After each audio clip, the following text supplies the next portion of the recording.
Hello friends, welcome to science magnet. दोस्तों कैसे हैं आप लोग सभी? आई होप सभी अच्छे हैं, शानदार हैं, जानदार हैं। स्टार्ट करते हैं आज का क्लास यूनिट एंड मेजरमेंट की क्लास नंबर 3। और आज अपना ये चैप्टर पूरा कंप्लीट हो जाएगा। देखिए दोस्तों, पिछली क्लास में हम लोग बात कर रहे थे प्रेफिक्स यानी उपसर्ग की। उपसर्ग क्या होता है आपको थोड़ा बहुत समझ में आया था, लेकिन अच्छे से क्लियर नहीं हो पाया होगा आपको, है ना। मैं इतना तो आप लोगों को जानता हूं, लेकिन आज जब मैं आप लोगों को इसके बहुत सारे क्वेश्चंस करवाऊंगा तो आप लोगों को आराम से समझ में आ जाएगा सब कुछ। देखिए दोस्तों, क्या कल हम लोगों ने ऐसा कुछ मैंने बताया था क्या? बताइए, ऐसा कुछ बताया था क्या कि 10 की पावर 12, इसके लिए एक प्रेफिक्स यानी उपसर्ग इस्तेमाल किया जाता है जिसका नाम है टेरा, और जिसका सिंबल क्या है? Capital T. जैसे ना एक एक करके बात करते हैं, टेंशन मत लो, फिर बहुत सारे क्वेश्चंस करेंगे, फिर बहुत सारे क्वेश्चन करेंगे। देखो ध्यान से आप लोग देखो, ध्यान से आप लोग देखिए। जैसे मैंने आपको बोला कि एक सड़क है, उसकी लंबाई है इतनी, इसका मतलब क्या है? आप लोग मुझे बताओ, आराम से टेबल देख लो, कोई दिक्कत नहीं है। तो कैपिटल देखो, ये मीटर का सिंबल होता है, मीटर के आगे आपने प्रेफिक्स लगा दिया, उपसर्ग लगा दिया, है ना। कैपिटल टी किसका सिंबल है? टेरा का। तो आप लोग बोलोगे उस सड़क की लंबाई कितनी है? 4 टेरा मीटर है। Very good. अगर मैं आपसे पूछूं इसकी वैल्यू बताओ, तो दोस्तों टेरा का ये 4 तो ऐसा कैसा, टेरा का मतलब क्या होता है? 10 की पावर 12। तो आप लोग बोल दोगे 4 गुना 10 की पावर 12 मीटर, इतनी है सड़क की लंबाई। कोई दिक्कत है यहां तक? यहां तक कोई समस्या है? बोलो। मैंने आपको बोला कि कोई एक एटम है, कोई परमाणु है ना, कोई एक छोटा सा एटम है, कोई परमाणु है, इसकी जो त्रिज्या है वो कितनी है? मैंने आपको बोला उसकी त्रिज्या इतनी है। इसको पढ़ के बताइए आप लोग, है ना, बस पढ़ के मन में सोचिए। तो आप लोग देखोगे मीटर के आगे एक प्रेफिक्स लग गया, एक उपसर्ग लग गया। ये स्मॉल एन किसका सिंबल होता है? यहां से देख लो, नैनो का होता है। तो आप लोग बोलोगे 4 नैनोमीटर। अगर मैं आप लोगों से वैल्यू पूछूं तो क्या हो जाएगा? नैनो का मतलब होता है 10 की पावर -9, यानी 4 गुना 10 की पावर -9 मीटर। दोस्तों यहां तक समझ में आ रहा है? अभी बहुत सारे क्वेश्चंस करवाऊंगा, सब कुछ समझ में आ जाएगा आप लोगों को। ठीक है, चलिए। अब प्रॉब्लम बताऊं क्या है कि सर हम लोग याद कौन सी रखे कौन सी नहीं। तो मैं आप लोगों को 6-7 बता रहा हूं, आपको केवल वो याद रखना है। क्या दोस्तों आप लोग याद रख लेंगे? किलो क्या होता है? 10 की पावर 3, ये याद रख लोगे क्या? जो इंपॉर्टेंट है मैं आपको वो बता रहा हूं। सेंटी 10 की पावर -2, ये याद रख लोगे। मिली 10 की पावर -3, ये याद रख लोगे। माइक्रो 10 की पावर -6, ये याद कर लोगे। अरे गुरुजी कितनी सारी याद करें। चलो मैं आप लोगों को ट्रिक बताता हूं, ठीक है। देखो यहां पर क्या है, 10 की पावर 18 है, फिर 15, फिर 12, फिर 9, फिर 6, फिर 3। इसके ट्रिक बताता हूं। आपने गाना सुना है क्या? ओ इसमें तेरा घाटा मेरा कुछ नहीं जाता, ऐसा कुछ गाना सुना है क्या आपने? नहीं गुरुजी, हमने तो वो नहीं सुना, हमने तो वो सुना है। आज जा कौन सा गाना चल रहा है वो? आज जा शरारत दिखावा तेनू, कौन सा गाना भूल गया मैं तो। चलो एक पहले गाना था, ओ इसमें तेरा घाटा मेरा कुछ नहीं जाता। तो आप लोगों को क्या करना है, थोड़ा चेंज करना है। जब कोई आप लोगों से ढंग से बात नहीं करे तो आप लोगों को क्या मन में क्या सोचोगे? इसमें पूरा तेरा घाटा, है ना।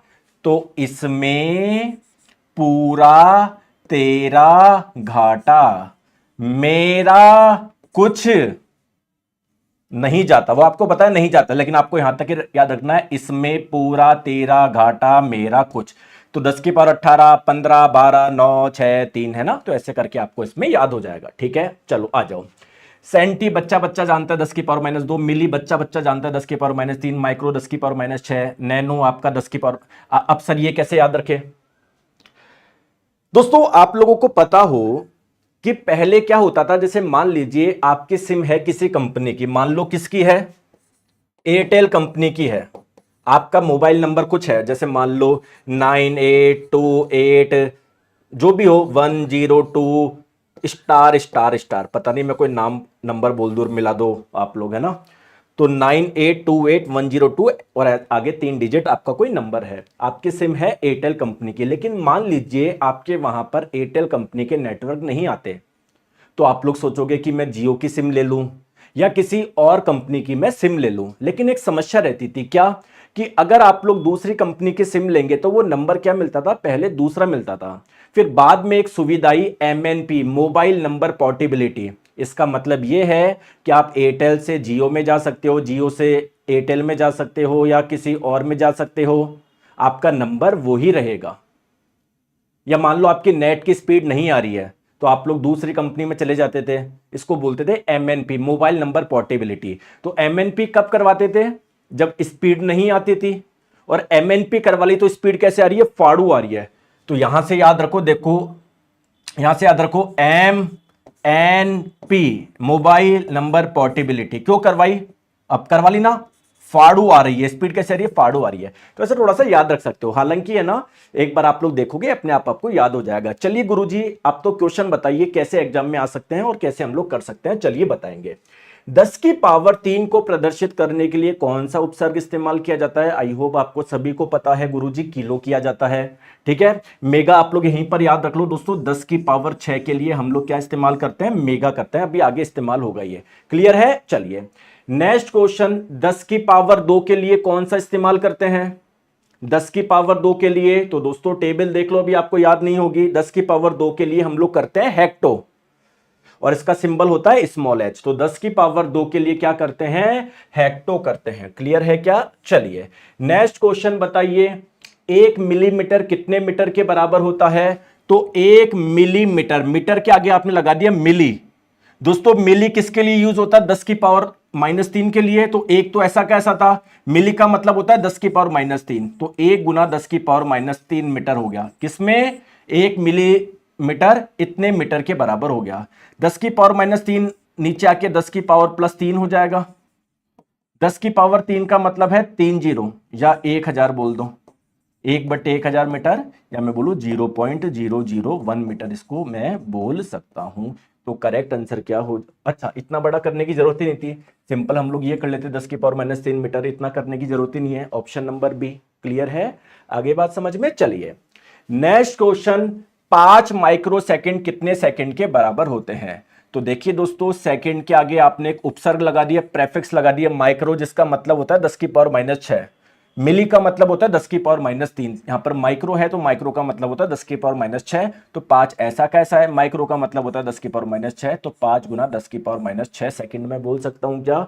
ऑप्शन नंबर बी इसका आंसर हो जाएगा। चलिए नेक्स्ट क्वेश्चन आपके स्क्रीन पे, 10 की पावर -12 के लिए कौन सा इस्तेमाल करते हैं? याद है क्या आपको, या टेबल बताऊं? बताओ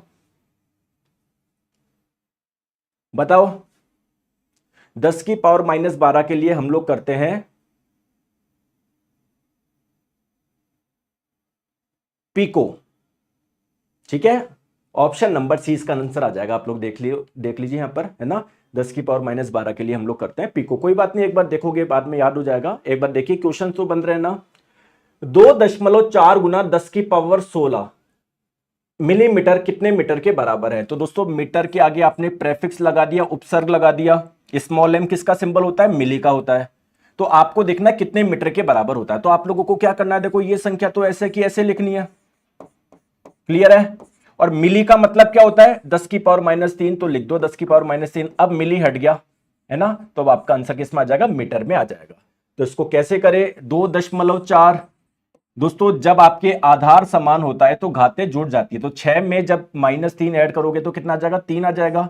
तो 2.4 गुना 10 की पावर 3 मीटर। बोलो समझ में आ रहा है क्या? ऑप्शन नंबर ए इसका आंसर हो जाएगा। कोई समस्या तो नहीं है? Very good. चलिए इसका आंसर बताएंगे, 8 गीगामीटर कितने मीटर के बराबर होता है? यानी मीटर के आगे एक उपसर्ग लग रहा है, इसको हटाना है। तो गीगा का मतलब क्या होता है? गीगा का मतलब, मेगा का मतलब होता है 10 की पावर 6, और गीगा का मतलब क्या होता है? 10 की पावर 9। ठीक है, तो गीगा का मतलब होता है 10 की पावर 9, तो 8 गुना 10 की पावर 9 मीटर आपका आंसर हो जाएगा। कौन सा आएगा? ऑप्शन नंबर बी आएगा। थोड़ा सा समझ में आ रहा है या पूरा आ रहा है? थोड़ा सा समझ में आ रहा है या पूरा आ रहा है? ठीक है, धीरे धीरे आ जाएगा सब, टेंशन मत लीजिए। चलिए नेक्स्ट क्वेश्चन बताइए, 1.2 गुना 10 की पावर -9 मीटर कितने नैनोमीटर के बराबर है? अब देखो दोस्तों, एक क्वेश्चन मैं सॉल्व करवा रहा हूं, पहले ध्यान से समझो। 1.2 गुना 10 की पावर -9 मीटर, आप लोगों को क्या चाहिए? आंसर चाहिए नैनोमीटर में। यानी मीटर के आगे आप लोग नैनो लेकर आना चाहते हो, बोलो यस और नो। अभी आंसर आपका मीटर में है, आप लोग नैनोमीटर में चाहते हो, यानी नैनो लेकर आना चाहते हो ना, बोलो यस और नो। अरे बोलो नैनो लेकर आना चाहते हो ना। हाँ गुरुजी मैं लेकर आना चाहता हूं। नैनो का मतलब क्या होता है बताओ। नैनो का मतलब क्या होता है, नैनो का मतलब क्या होता है, 10 की पावर -9 होता है क्या।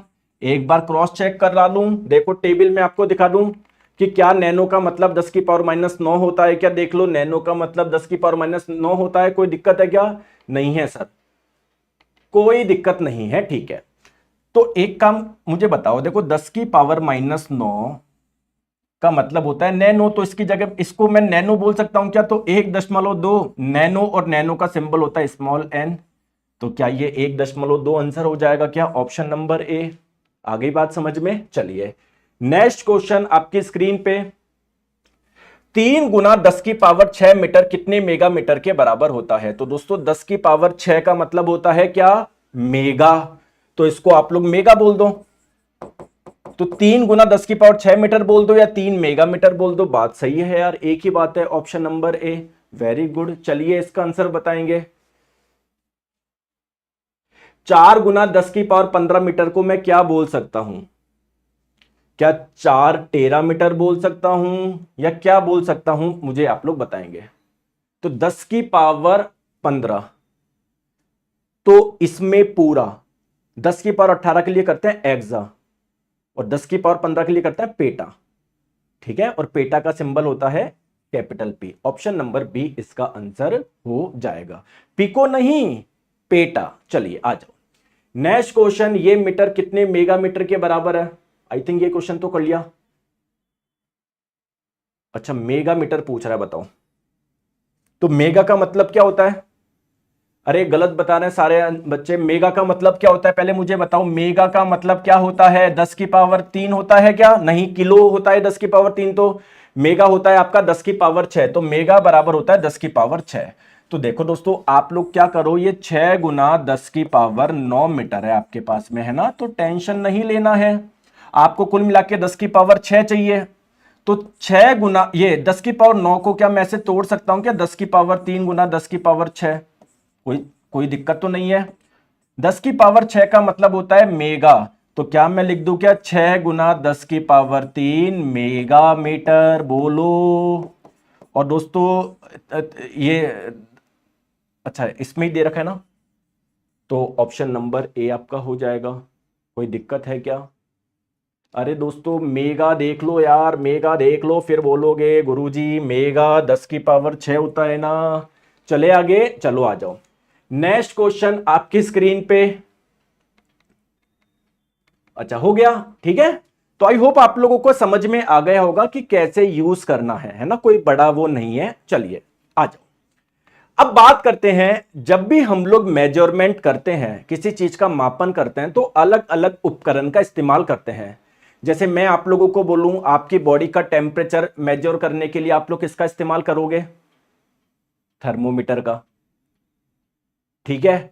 मैं आपको बोलूं आपका ब्लड प्रेशर कितना है, उसके लिए एक उपकरण का इस्तेमाल करते हैं, किसी किसी के तो घर में भी होगा, या जब आप लोग डॉक्टर के पास में जाओगे, वो है ना आपके हाथ पे पट्टा बांध देते हैं, फिर ऐसे ऐसे करते हैं जिससे ब्लड प्रेशर मेजर कर पाते हैं। उस उपकरण का नाम क्या है, कोई मुझे बता सकता है क्या। अरे बायोलॉजी में मैंने पढ़ाया था स्फिग्मोमैनोमीटर, क्लियर है क्या। चलिए बहुत बढ़िया, और कुछ उपकरण बता सकते हो आप लोग। जैसे जब हम लोग इलेक्ट्रिसिटी वाला चैप्टर पढ़ेंगे, या दोस्तों आपके घर में कई वायर है, वायर में करंट फ्लो होती है ना, तो अगर मैं पूछूं वायर में कितनी करंट फ्लो हो रही है, इसके लिए कोई उपकरण है क्या। तो बहुत सारे उपकरण होते हैं जिसका इस्तेमाल होता है अलग अलग चीज को मापने के लिए। आइए कुछ मैं आप लोगों को इंस्ट्रूमेंट बताता हूं। सबसे पहले एल्टीमीटर क्या होता है दोस्तों, एल्टीमीटर होता है एल्टीट्यूड मापता है, ऊंचाई मापता है। जैसे आप मुझे बताइए, कभी आप लोग अगर प्लेन में बैठे हो, गुरुजी नहीं बैठे कोई बात नहीं, जब नौकरी लग जाए तब बैठ जाना, और ऐसा नहीं है नौकरी लगे तभी बैठो, ऐसे बैठ सकते हो, आजकल 3-4 हज़ार रुपए की हो जाती है अगर एक दो छोटे शहरों मतलब दो पास के किसी शहरों में जा रहे हो। तो जब भी आप लोग प्लेन में यानी हवाई जहाज में जाओगे, तो वहां पर बोला जाता है कि अभी हवाई जहाज इतनी ऊंचाई पर उड़ रहा है, तो कैसे पता पड़ेगा ऊंचाई का? तो उसमें एक इंस्ट्रूमेंट लगा होता है जिसका नाम है एल्टीमीटर। तो वो क्या करता है? हवाई जहाज की ऊंचाई मापता है। हवाई जहाज कितनी ऊंचाई पर क्या कर रहा है? आपका उड़ रहा है। तो उड़ते विमान की ऊंचाई मापने के लिए एल्टीमीटर का इस्तेमाल करते हैं। चले आगे। सर आपका बाल खराब लग रहा है। कोई बात नहीं यार, मैं जो पढ़ा रहा हूं वो तो अच्छा लग रहा है ना। बाल को छोड़ो, जो मैं पढ़ा रहा हूं वो सही लग रहा है तो कोई दिक्कत नहीं है, आ जाओ। नेक्स्ट हम लोग बात करते हैं अमीटर। गुरुजी, जब किसी वायर में करंट फ्लो होती है, कितनी करंट फ्लो हो रही है, इसको मापने के लिए एक उपकरण है जिसका नाम है अमीटर। तो अमीटर का काम है विद्युत धारा, यानी क्या करता है? इलेक्ट्रिक करंट मेजर करता है। चलिए नेक्स्ट है बैरोमीटर। ये क्या करता है दोस्तों? ये हमारी पृथ्वी है प्यारी सी, पृथ्वी के चारों ओर एयर होती है क्या? वायु होती है क्या? क्या वायु पृथ्वी की सतह पे कुछ दाब लगाएगी क्या? कुछ प्रेशर लगाएगी क्या? इसको बोलते हैं वायुमंडलीय दाब, एटमॉस्फेरिक प्रेशर। तो दोस्तों एटमॉस्फेरिक प्रेशर कितना है, वायुमंडलीय दाब कितना है दोस्तों, ये कैसे किससे मापते हैं? एक उपकरण है जिसका नाम क्या है? बैरोमीटर। Very good. चलिए नेक्स्ट क्वेश्चन है। अच्छा आप मुझे बताओ, एक छोटा सा क्वेश्चन पूछता हूं। एटमॉस्फेरिक प्रेशर यानी वायुमंडलीय दाब कहां पर ज्यादा होगा? पहाड़ों पर ज्यादा होगा या जमीन पर ज्यादा होगा? मैं आपसे पूछ रहा हूं कि वायुमंडलीय दाब कहां पर ज्यादा होगा? पहाड़ों पे ज्यादा होगा या फिर जमीन पे ज्यादा होगा? आइए बात करते हैं। देखो देखो दोस्तों, ये जमीन है और ये मान लो कोई पहाड़ है। कोई समस्या है क्या? मैं यहां पर खड़ा हो गया और एक यहां पर खड़ा हो गया। मेरे ऊपर वायु है, यानी वायु क्या लगाएगी? कुछ दाब लगाएगी, जिसे आप लोग वायुमंडलीय दाब बोल दो। और जब मैं यहां पर खड़ा हूंगा तो मेरे ऊपर जो वायु होगी, मेरे ऊपर जो दाब लगाएगी, उसको भी मैं वायुमंडलीय दाब बोलूंगा, एटमॉस्फेरिक प्रेशर बोलूंगा। दोस्तों जब आप लोग जमीन पे हो, देखो कितनी सारी एयर है आपके ऊपर, कितनी सारी वायु है। लेकिन जब आप लोग ऊंचाई पे जाते हो तो ये वाली वायु तो खत्म ही हो गई, यहां पर तो कोई वायु है ही नहीं। अब केवल यहां से ऊपर जो वायु है वो दाब लगाएगी। जबकि इस वाले केस में क्या है? यहां पर जो वायु है वो भी लगा रही है, यहां पर जो लगा रही है वो भी लगा रही है। यानी जब आप लोग ऊंचाई पर जाओगे तो वहां पर वायुमंडलीय दाब काफी कम हो जाता है, एटमॉस्फेरिक प्रेशर कम हो जाता है। आप बोल सकते हो एयर की मात्रा थोड़ी कम है, यहां पर एयर की मात्रा ज्यादा है। एयर की मात्रा ज्यादा है तो यानी ऑक्सीजन ज्यादा है। इसलिए तो ऊंचाई पर जब आप लोग जाते हो, कई लोगों को सांस नहीं आता। क्यों नहीं आता? क्योंकि वहां पर ऑक्सीजन काफी कम है। ऑक्सीजन कम होने का मतलब है एयर, आप ये मान लो आपके ऊपर एयर कम है। समझ रहे हो क्या हल्की सी बात? यहां पर तो देखो कितनी सारी एयर।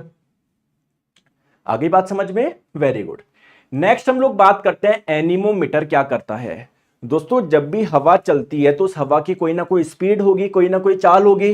तो हवा की चाल क्या है, इसको मापने के लिए एक उपकरण का इस्तेमाल होता है जिसका नाम है एनीमोमीटर। अब आप लोग बोलोगे कि सर हवा की चाल मापनी ही क्यों है? हवा विंड फ्लो होने दो सर, क्या दिक्कत है? अरे यार कैसे? आपको पता है हवा ज्यादा हो कम हो उससे कितनी चीजें निर्भर करती है। आपके शहर में भी कई बार मैसेज आ जाता होगा कि अभी हवा की चाल ज्यादा है ना, बारिश होने की संभावना है। तो उससे ही तो पता लगता है, हवा की चाल से ही, कि भैया बारिश होगी या नहीं होगी। तो बहुत इंपॉर्टेंट इंस्ट्रूमेंट है यार। चलिए नेक्स्ट बात करते हैं फेदोमीटर। तो दोस्तों जो समुद्र है, आपको लगता है कि समुद्र आपने किसी ने देखा है क्या? सर मैंने नहीं देखा आज तक। बस यही तो गड़बड़ कर दी तुमने। तुम्हारे पास में हर चीज के पैसे हैं। दोस्तों के साथ थड़ी पे बैठने के चाय के पैसे हैं, है ना। कुछ कुछ जो गंदे बालक होते हैं 100 में से एक, उसके पास में सिगरेट पीने के भी पैसे हैं, है ना। 200 में से एक जो बालक है उसके पास में गुटखा खाने के भी पैसे हैं। इधर उधर फालतू का डोलने। ऐसे नहीं कि कभी कोई एक अच्छा शहर देख के आए। कितनी नॉलेज बढ़ती है। जी पैसे नहीं है, पैसे सब है आपके पास में। कोई अच्छा आप में से एक भी बच्चा ऐसा है क्या जो कभी ट्यूशन वगैरह पढ़ाता है? नहीं गुरुजी। यार एटलीस्ट आप खुद की पॉकेट मनी तो बना ही सकते हो ना। महीने के 1000 रुपए, 700 रुपए, 1000 रुपए, 1500 रुपए तो कमा ही सकते हो। पास के 2 बालकों को पढ़ा दो आधा घंटा। नहीं सर हम ये नहीं कर सकते सर। हमको तो क्या है, बस ब्लेम करना आता है। गुरुजी कोर्स की फीस कम कर दो सर, ये कर दो सर, वो कर दो। घूमा करो बड़ी आराम से, है ना। सिलेक्शन के चांसेस होंगे। तो जब आप लोग समुद्र जाओ, समुद्र पे आपको लगेगा पानी है, लेकिन दोस्तों इसकी भी तो कोई ना कोई गहराई होगी। तो समुद्र की गहराई को हम लोग जिस उपकरण से मापते हैं उसका नाम क्या है? फेदोमीटर। चलिए गैल्वेनोमीटर क्या करता है? दोस्तों अगर किसी वायर में करंट फ्लो हो रही हो तो कितनी फ्लो हो रही है, इसकी मात्रा को हम लोग गैल्वेनोमीटर से मापते हैं। और गुरुजी 1 मिनट, अभी थोड़ी देर पहले आपने बोला था अमीटर से मापते हैं। दोस्तों ये दोनों ही उपकरण है जिसका इस्तेमाल होता है वायर में फ्लो होने वाली करंट को मापने के लिए। बस गैल्वेनोमीटर की एक दिक्कत है, अगर किसी वायर में कम करंट फ्लो हो रही होगी ना तो ये माप लेगा, अगर किसी वायर में बहुत ज्यादा करंट फ्लो हो रही है तो फिर ये माप नहीं पाएगा, फिर आपको अमीटर का इस्तेमाल करना पड़ेगा। दूसरी बात क्या है, गैल्वेनोमीटर करंट की डायरेक्शन भी बता देता है कि भैया यहां से यहां पर फ्लो हो रही है या फिर यहां से यहां पर फ्लो हो रही है, ठीक है। तो ये विद्युत धारा को मापता है लेकिन कम मात्रा के, अगर किसी वायर में ज्यादा करंट फ्लो हो रही हो तब ये नहीं माप पाएगा। हाइड्रोमीटर क्या करता है, हाइड्रोमीटर, अरे गुरुजी कैसे कैसे शब्द आ रहे हैं सर, मैं तो बायोलॉजी सही था, लीवर किडनी सुने सुने तो लग रहे थे, यहां तो पता नहीं सर क्या क्या आ रहा है। कोई बात नहीं। हाइड्रोमीटर क्या होता है, देखो दोस्तों, हर तरल पदार्थ की एक डेंसिटी होती है, घनत्व होता है। जैसे पानी का घनत्व कुछ होता है, तेल का कुछ होता है ना। वैसे ही दोस्तों जैसे घनत्व होता है वैसे ही एक होता है रिलेटिव डेंसिटी यानी आपेक्षिक घनत्व। तो हाइड्रोमीटर क्या करता है, किसी भी तरल की अगर रिलेटिव डेंसिटी निकालनी है, आपेक्षिक घनत्व निकालना है, तो उसके लिए एक उपकरण का इस्तेमाल करते हैं जिसका नाम है हाइड्रोमीटर। नेक्स्ट बात करते हैं हाइग्रोमीटर क्या करता है, दोनों मिलते जुलते हैं, कंफ्यूज मत हो जाना।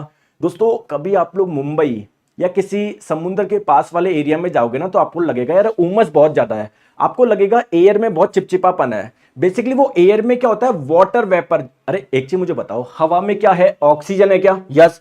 कार्बन डाइऑक्साइड है क्या, बिल्कुल। तो दोस्तों जब समुद्र में जो पानी होता है, जब इस पे सूर्य का प्रकाश पड़ेगा तो क्या वाष्प बनेगी क्या, ये वाष्प कहां पर जाएगी, एयर में ही तो जाएगी।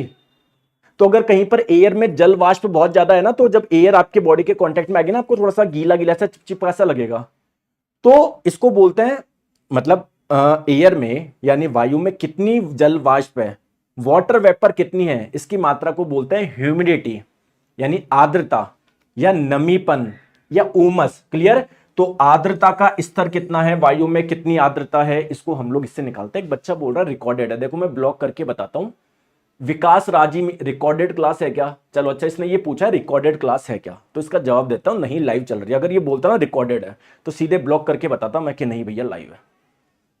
इनको क्या है, लाइव और रिकॉर्डेड बताऊं कैसे देखते हैं, कि सामने टीचर आके ही हुआ हा ही हुआ हा ही हुआ करता रहे, पढ़ाए नहीं। चलो आ जाओ, अगर कोई सीरियस टीचर पढ़ाता तो बोलता गुरुजी रिकॉर्डेड है तो आ जाओ। नेक्स्ट है दोस्तों मैनोमीटर। सर ये उपकरण क्या करता है, देखिए दोस्तों, अगर किसी पाइप में कोई लिक्विड फ्लो हो रहा है या गैस फ्लो हो रहा है, उसका कोई ना कोई तो प्रेशर होगा, तो वो लिक्विड और गैस के प्रेशर को मेजर करने का एक उपकरण है मैनोमीटर। चलिए माइक्रोस्कोप क्या होता है, किसी भी छोटी चीज को अगर बड़ा करके देखते हैं तो जिस उपकरण का इस्तेमाल करते हैं उसे हम लोग बोलते हैं माइक्रोस्कोप, छोटी वस्तुओं को बड़ा करके देखने में। चलिए आ जाओ, स्फिग्मोमैनोमीटर आप लोग सभी को पता है, हमारा ब्लड प्रेशर मेजर करता है, ठीक है। दोस्तों स्टेथोस्कोप क्या करता है, डॉक्टर साहब लगाते हैं ना, जब आप लोग जाओगे तो आपके इधर लगाएंगे, बोलेंगे सांस ले, मतलब जब हमारे फीवर होता है डॉक्टर साहब के जाते हैं, डॉक्टर साहब बोलते हैं लंबी लंबी सांसें लो। अरे भाई साहब शरीर तो वैसे काम नहीं कर रहा, कहां से सांस ले। क्लियर है। तो दोस्तों होता क्या है, तो बेसिकली वो लंग्स की आवाज सुनते हैं, क्योंकि जब हम लोग सांस लेते हैं तो लंग्स में कॉन्ट्रैक्शन और एक्सपेंशन होता है ना, हमने बायोलॉजी में पढ़ा था। साथ में हमारे हार्ट में कुछ वॉल्स भी होते हैं जो खुलते हैं बंद होते हैं, तो देखते हैं डॉक्टर साहब की जब खुल रहे हैं बंद हो रहे हैं ढंग से तो हो रहे हैं ना, ठीक है। तो ये स्टेथोस्कोप से क्या करते हैं, आपकी हार्ट की साउंड को सुनते हैं या आपके लंग्स की आवाज को भी सुनते हैं, है ना। चलिए आ जाओ, नेक्स्ट हम लोग बात करते हैं टैकोमीटर क्या करता है। दोस्तों कभी साइकिल आपने चलाई है, हाँ गुरुजी साइकिल चलाई है, साइकिल को स्टैंड पे खड़ा करके ऐसे पैडल घुमाया क्या किसी ने, साइकिल को स्टैंड पे खड़ा करके ऐसे पैडल घुमाया क्या, ऐसे पीछे वाला पहिया घूमता धुम धुम धुम धुम धुम। तो दोस्तों अगर पहिया घूम रहा है तो इसकी कोई ना कोई चाल भी होगी, स्पीड भी होगी। कौन सी स्पीड होगी, रोटेशनल स्पीड यानी घूर्णन चाल। जैसे अगर मैं आपको बोलूं कि यार किसी टायर की घूर्णन चाल है 2000 आरपीएम, इसका मतलब क्या है कि वो 2000 रोटेशन कर रहा है पर मिनट, 1 मिनट में 2000 रोटेशन कर रहा है। क्लियर है। अब दोस्तों आप लोगों को मैं बोलूं रोटेशनल स्पीड निकालो, घूर्णन चाल निकालो, तो आप लोग क्या करोगे, ऐसे गिनोगे क्या कि 1 मिनट में कितने रोटेशन कर रहा है, 2 3, अरे सिर हिल जाएगा क्या, चक्कर ऐसे, यार बहुत तेज कोई टायर घूम रहा है और मैं बोलूं कितने रोटेशन कर रहा है, कैसे घूमोगे। भाई चक्कर आ जाएंगे नहीं आ जाएंगे? तो एक उपकरण होता है, वो सीधे इधर लगाओ, वो बता देगा कितना आरपीएम है, ठीक है। तो ये क्या करता है, रोटेशनल स्पीड यानी घूर्णन चाल, है ना, शाफ्ट की या किसी टायर की, जिसकी भी निकालनी हो आप तो सिंपल याद रखो, घूर्णन चाल यानी रोटेशनल स्पीड निकालता है। चलो, कैलोरीमीटर क्या करता है दोस्तों, कोई पानी गर्म है, कोई पानी ठंडा है, तो जब आप लोग किसी पानी को गैस पर रखते हो, गैस का नाम सुनते ही अभी कई लोगों के दिल में दर्द हो गया होगा, अरे गुरुजी सिलेंडर ही नहीं है, कहां से गर्म करूं, है। तो दोस्तों जब आप लोग पानी को जब हीट देते हो, उष्मा देते हो, तो क्या वो गर्म हो, मतलब उसका टेम्परेचर बढ़ जाता है क्या? यानी मैं बोलूं, जो गर्म पानी है उसमें हीट ज्यादा है, उष्मा ज्यादा है, तो किसी भी तरल में कितना हीट है, कितनी उष्मा है, उस उष्मा की मात्रा को एक डिवाइस से निकाला, एक उपकरण से माप सकते हो आप लोग, भैया कितनी है, 100 जूल है, 500 जूल है, कैलोरीमीटर नाम के उससे। लैक्टोमीटर क्या करता है दोस्तों, जो मिल्क है, जो दूध है, वो प्योर है या नहीं है, उसको एक उपकरण से निकाल सकते हो जिसका नाम है लैक्टोमीटर। बेसिकली देखता है लैक्टोज की मात्रा, देखता है दूध में, दूध में कार्बोहाइड्रेट होती है, आप जानते हो ना लैक्टोज नाम की, तो वो कितनी है कितनी नहीं है, वो लैक्टोमीटर से निकालते हैं, उससे पता पड़ जाता है दूध आपका शुद्ध है या अशुद्ध है। दोस्तों आप लोगों को पता है स्कूल में क्या क्या पढ़ाना चाहिए? गुरुजी अगर एक 10वीं तक के क्लास की बात करी जाए तो क्या क्या पढ़ाना चाहिए, ह्यूमन बॉडी के बारे में पढ़ाना चाहिए क्या? हाँ गुरुजी पढ़ाना चाहिए, और है भी एनसीईआरटी में, बिल्कुल अच्छी बात है। क्या बल कैसे लगता है, दो वस्तुएं एक दूसरे को आकर्षित कैसे करती है, पढ़ाना चाहिए क्या? हाँ पढ़ाना चाहिए, और है भी आपके सिलेबस में। प्रॉफिट लॉस कैसे होता है, कैसे कैलकुलेशन होती है, पढ़ाना चाहिए क्या? बिल्कुल सब है। लेकिन दोस्तों एक मेरे को दिक्कत है, एक शिकायत है एनसीईआरटी से, एक इंपॉर्टेंट चैप्टर, एक इंपॉर्टेंट टॉपिक होना चाहिए था जो कि उन्होंने नहीं डाल रखा है, वो है फूड एडल्ट्रेशन। यानी दोस्तों मैं आपको बताऊं, खाने में आपके घर में चाहे दूध आता हो या कोई कुछ और आता हो, उसमें काफी मिलावट होती है, तो मिलावट को पकड़े कैसे, आप लोग आराम से पकड़ सकते हो कुछ एक्सपेरिमेंट करके। जैसे केरल बोर्ड की जो क्लासे किताबें हैं, तमिलनाडु बोर्ड की जो किताबें, उन सब में ये है। तो यार ये अपने भी होना चाहिए था यार, एटलीस्ट, है ना, अपन को एक जनरल नॉलेज। जैसे मान लो आज कोई बच्चा है, 9th क्लास में पढ़ता है वो, तब जब वो स्कूल में पढ़ेगा तो घर पे आके बोलेगा मम्मी आज मैं स्कूल में ये पढ़ के आया हूं कि अगर हमारे घर में जो दूध आ रहा है वो शुद्ध है या नहीं है, या पानी में कोई, सब्जियों में कोई केमिकल है नहीं है, देखो अपन चेक कर सकते हैं, तो भाई पता पड़ जाएगा ना यार, कितनी कितनी कितनी बढ़िया चीज है बोलो। और आपको मैं बता रहा हूं, खाने में जो मिलावट आ रही है ना, स्पेशली भारत में, क्योंकि भारत की सरकार को कोई मतलब नहीं है, कोई सी भी सरकार हो कोई मतलब नहीं है, जनता मरे गिरे कोई मतलब नहीं है। आपको लग रहा होगा ना हमारी कि सर नहीं मेरी वाली सरकार अच्छी है, नहीं गुरुजी मेरी वाली सरकार, कोई मतलब नहीं है। अगर मतलब होता तो दोस्तों फूड में यानी भोजन में जो इतनी मिलावट, आप तो भोजन तो छोड़ो,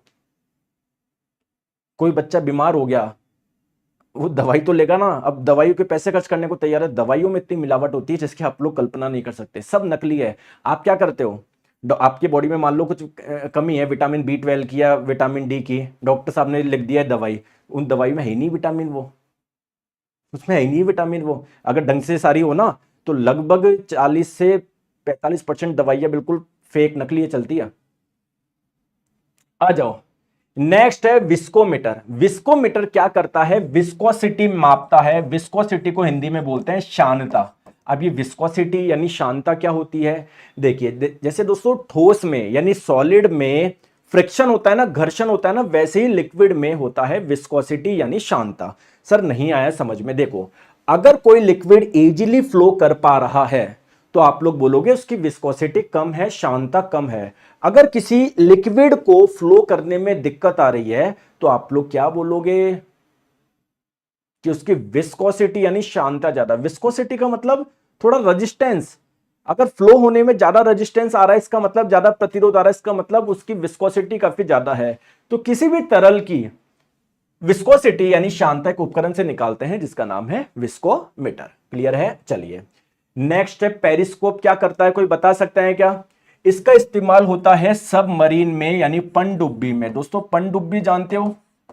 सर मैं जहाज जानता हूं, मैं हवाई जहाज जानता हूं, सर मैं हेलीकॉप्टर जानता हूं, सर मैं सबमरीन यानी पनडुब्बी नहीं जानता हूं। खूब जानते हो आप लोग, युद्ध में खूब वीडियो देखते हो, मुझे सब पता है। तो पनडुब्बी क्या होता है, जैसे मान लो ये पानी है, देखो नहीं, चलो दोस्तों ये मान लो पानी है, क्लियर है। जहाज जो होते हैं, शिप जो होते हैं, वो तो दिख जाते हैं ना पानी में चलते हुए। पनडुब्बी दोस्तों पानी के अंदर डूबी हुई होती है, ऐसे मान लो पानी के अंदर चलती है, कोई देख ही नहीं सकता पनडुब्बी, क्लियर है। अब दोस्तों पनडुब्बी में जो बैठे व्यक्ति है, मान लो उनको देखना है पानी से ऊपर कि यार सामने कोई जहाज आ रहा है क्या, तो बेचारे वो कैसे देखेंगे, वो भी तो पानी के अंदर है।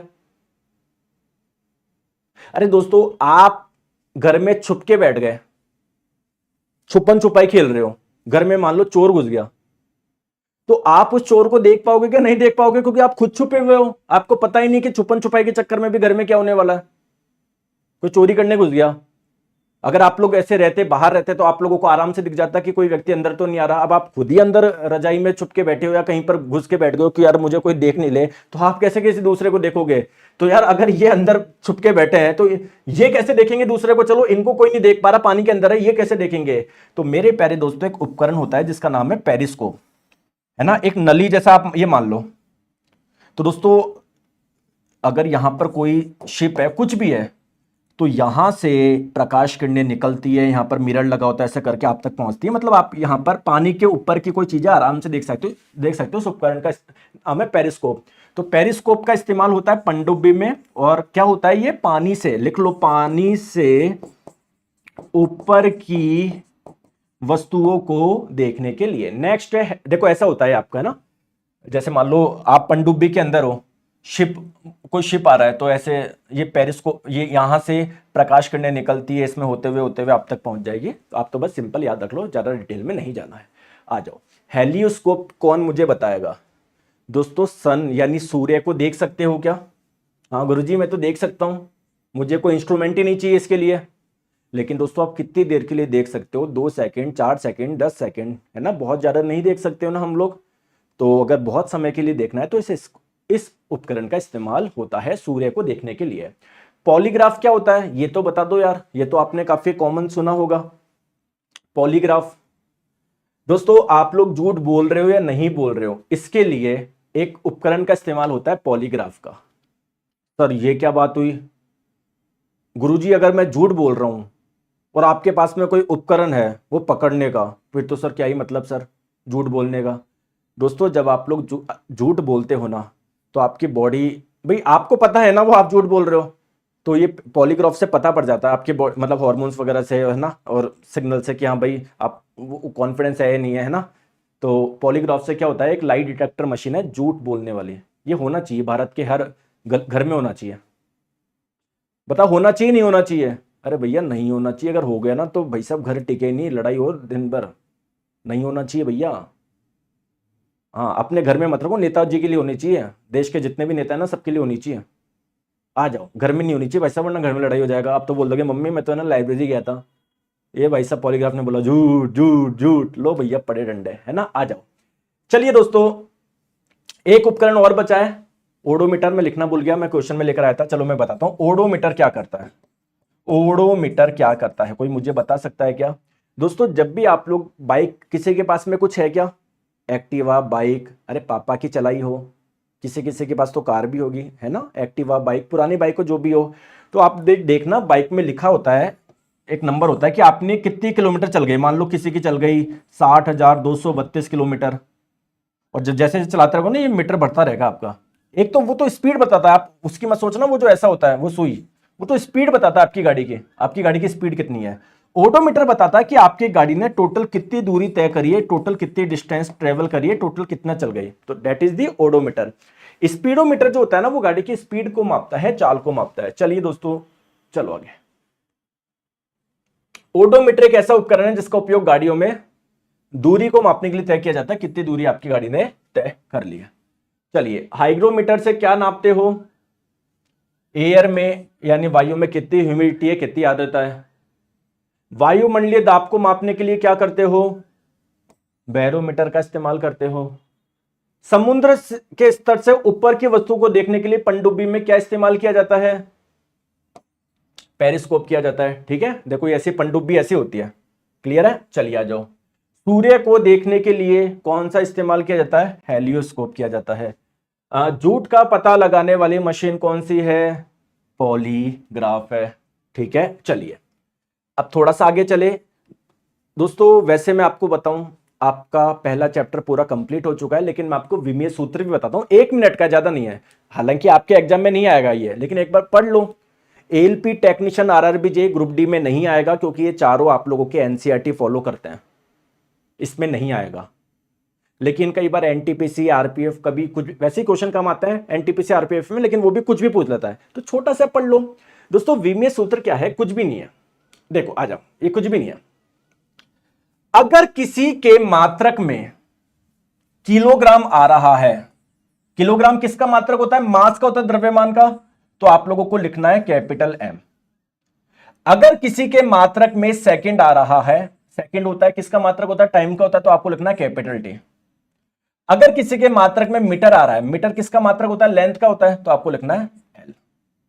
क्लियर? और कुछ भी नहीं है। चलो आ जाओ, आ जाओ, मैं आपको बताता हूं। क्षेत्रफल का ऐसा ही मात्रक होता है मीटर स्क्वायर, तो इसका विमीय सूत्र क्या होगा या विमा क्या होगा? तो मीटर आ रहा है तो एल लिखना है, 2 बार आ रहा है तो ये लिखना है। किलोग्राम आ रहा है कि नहीं? मास का कुछ आ रहा है कि द्रव्यमान का? नहीं, तो पावर 0 लगा दो। सेकंड आ रहा है क्या? नहीं। टाइम का कुछ आ रहा है क्या? नहीं, तो ये तो m की पावर 0, l की पावर 2, t की पावर 0। आयतन का क्या हो जाएगा? m की पावर 0, l की पावर 3, t की पावर 0। क्लियर है? ऐसे करके, हालांकि हम लोग आगे चलते रहेंगे, मैं आपको बताता रहूंगा। ठीक है, डेंसिटी का मात्रक होता है किलोग्राम पर मीटर क्यूब। किलोग्राम किसका मात्रक? मास का होता है ना, तो m लिख दो। नीचे मीटर, मीटर किसकी यूनिट होती है? लेंथ की होती है ना, तो l लिख दो। 3 बार आ रहा है तो कुछ आ रहा है? सेकंड आ रहा है कि नहीं? कुछ भी नहीं आ रहा, तो t की पावर 0 लिख दो, या मत लिखो, बात एक ही है। तो m की पावर 1, l की पावर -3, t की पावर 0, ऐसे कुछ करके। वैसे आपके सिलेबस में नहीं आएगा, नहीं, फिर मैंने हल्का सा बता दिया। ठीक है, चलिए, मतलब ये आपको पढ़ना नहीं है, विमीय सूत्र में फिर से बताता हूं, पढ़ना नहीं है। चले आगे। तो दोस्तों पहला चैप्टर खत्म हो गया। कौन सा ऐसा बच्चा है जिसने मात्रक एवं मापन की तीनों क्लास देखी है? सर मेरे लाइब्रेरी में 30 लोग आपकी ही क्लास देख रहे हैं, बहुत अच्छी बात है। सभी को बोलो अच्छे से पढ़ाई करें, 100% सिलेक्शन होगा। तो दोस्तों फिजिक्स का चैप्टर नंबर 1 हम लोग पूरा पढ़ चुके हैं, मात्रक एवं मापन। कोई मुझे बता सकता है क्या चैप्टर नंबर 2 का नाम क्या है? उसका नाम है मोशन, हिंदी में क्या बोलेंगे? गति। और दोस्तों मैं आपको बता दूं अपनी क्लास कब होती है। अपनी क्लास होती है मंडे टू फ्राइडे। ठीक है गुरुजी, क्यों होती है ये? 5 दिन ही क्यों होती है? आप नए बच्चे तो हो नहीं, आपको पता है। 2 दिन मैं आपको देता हूं कि सप्ताह भर में जो भी हमने पढ़ा है उसके रिवीजन करने के लिए। पहली इंपॉर्टेंट चीज, पहले जो भी, जैसे मान लो जिसका बायोलॉजी कंप्लीट हो गया उसको रिवीजन करो, या जिसका नहीं हुआ है उसको पढ़ो। तो 2 दिन मैं आपको रिवीजन के लिए देता हूं। दोस्तों मोशन यानी गति पढ़ेंगे हम लोग मंडे को। क्लास का टाइमिंग सेम रहेगा, दोपहर 1 बजे। और जो आपका यूनिट एंड मेजरमेंट है, मात्रक एवं मापन का टेस्ट अभी आपका डल जाएगा। 1 से 2 घंटे में आप लोग टेस्ट लगा लीजिएगा और देखिएगा कितने क्वेश्चन सही हुए कितने नहीं। क्लियर है? तो आज के लिए हम लोग इतना रखते हैं, मिलते हैं हमारे चैप्टर नंबर 2 मोशन यानी गति में। ठीक है, बाय बाय, टेक केयर।